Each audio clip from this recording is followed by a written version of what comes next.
Bana, hali gani mpenzi mfuatiliaji, karibu tena kwa mara nyingine, na moja kati ya taarifa kubwa sana ni kutokea ndani ya klabu ya soka ya Simba.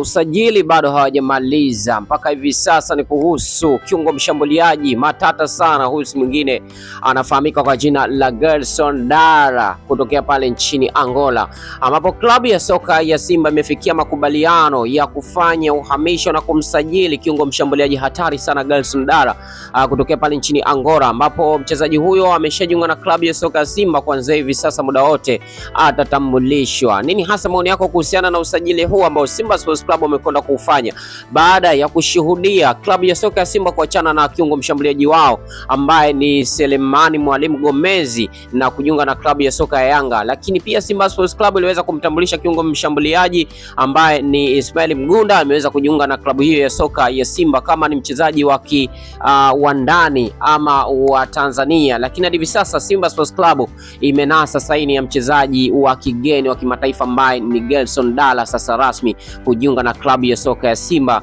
na kuanza majukumu yake mapya kabisa. Na kuomba endelea kuwa nasi kwa mengi zaidi, gusa neno subscribe, like, comment na kushare. Na hii ni Chuma Online TV.